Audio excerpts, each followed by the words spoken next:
and welcome back to RC Model Reviews. Now, rules are changing around the world. If you have a model that weighs over 250 grams, in a lot of countries now you have to register, even in Canada. In Canada, they've announced that as of the 1st of June this year, anyone flying a model over 250 grams will have to register that model. It's a little bit different to the rest of the world.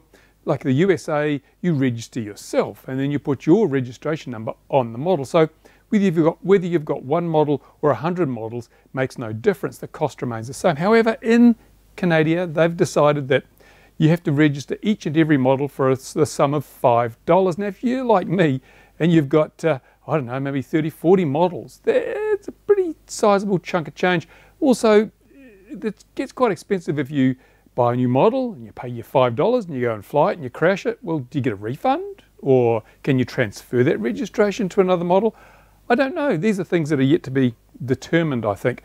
But it's more pressure to build models that are going to be less than 250 grams. So what can you do for less than 250 grams? Well, of course, quadcopters these days, multirotors, drones, whatever you want to call them, they're getting smaller and more capable. I reviewed this little Vifly, and that's a brilliant little quad. And let's just turn on the scales and see what it weighs in at.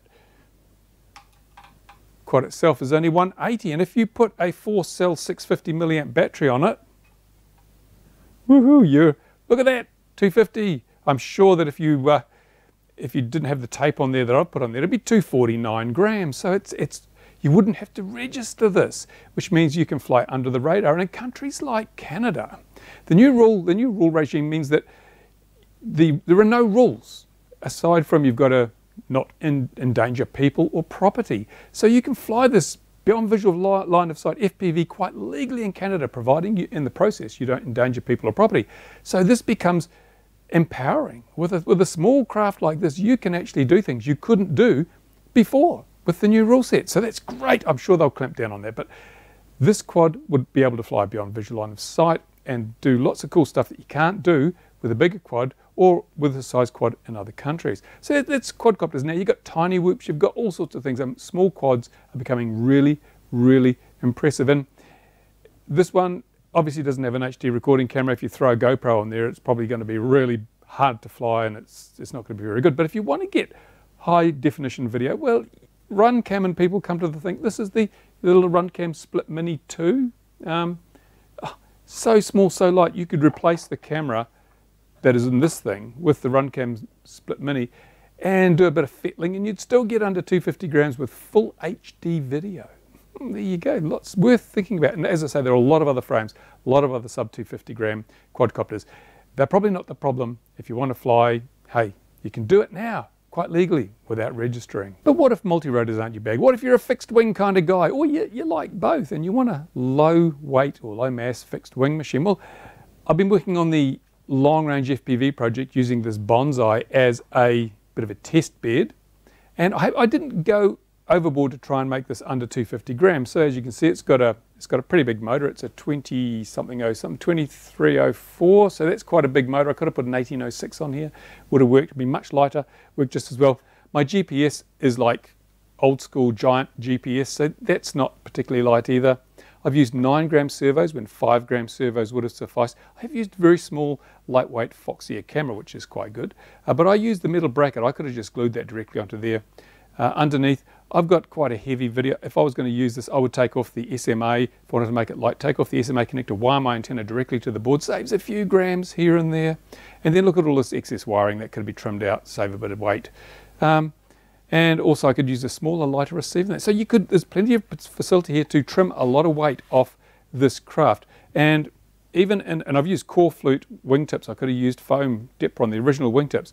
But even with all this extra weight, what does this thing come in at? What is the weight of this bare airframe? It is 205 grams. So depending on what battery I put in here, even my pretty porky Bonsai could fly under 250 grams. And that's with FPV, flight controller for return to home and that sort of stuff. So it is quite possible to do quite simple, quite low cost fixed wing FPV for well under 250 grams of all up weight. And that's what I plan to do over the next few videos. I've got some build projects here, things I've been working on, fixed wing builds. I've also got the little Sub-250 camera drone, which I'm still working on, I'm glad. Runcam sent me this because that will be an integral part of it. But in the meantime, I've got a couple of fixed wing designs here which use some innovative construction techniques to keep them very light and very, what would you say, different, quite different. Not foam board, not using foam board. I've got some other ideas, and I'm just hope to test fly some of those very soon, and I'll bring those to you as an option for all you people that want to get sub 250 grams, because obviously my bonsai, this is a hot wire cut EPP. It's not the most efficient piece of foam in the world, and it's not going to break any records for endurance or distance. I think I've had was an 8 kilometre maximum flight out of this thing on a 1003 cell. I suppose that's quite good, 8 kilometres round trip. That's not a bad stretch out of a cheapy, crappy piece of foam.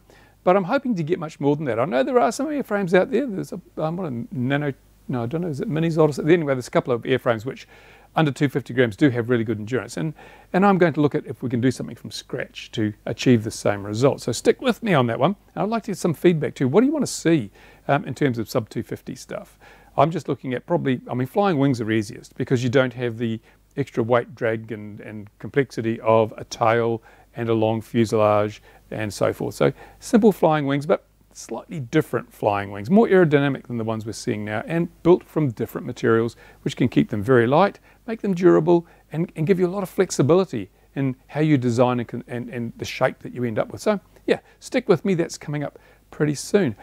And yeah, as I say, I'd like your suggestions, I'd like your comments, and then hopefully over next week I'll start rolling out some of these designs. We'll do some testing and you can see whether you want to build one or do some build videos. That's it. Hope I've piqued your interest, because I see a whole new world of flying coming in the sub 250 gram thing. And it's going to be interesting because once we get these sub 250 gram machines whizzing around the sky doing things that previously was just the domain of much larger craft, I wonder whether the regulators will decide, no, it has to be under 100 grams before we loosen up. I think that's going to happen. I think that as regulators realize this can do everything, apart from HD video, that a Phantom 4 can do, they're going to say, oh, no, these aren't safe either. Even though Mr. Gagno's spokesperson said that under 300 grams completely safe, the scientific tests prove it. So we might use that against them if they decide to drop the weight limit to 100 grams, as I think they might. Anyway, don't forget, stay tuned to my XJet channel. I'm doing a bit more, what would you call it, commentary on the rules and all the incidents that have been going on in places like Gatwick and Heathrow. I mean, the world is a mess at the moment. Regulators are jumping up and down trying to basically regulate the hobby out of existence. I'm going to do my best to make sure that doesn't happen. Not going to do it on this channel, going to do it on my XJet channel. So there you go. Thanks for watching. Bye for now.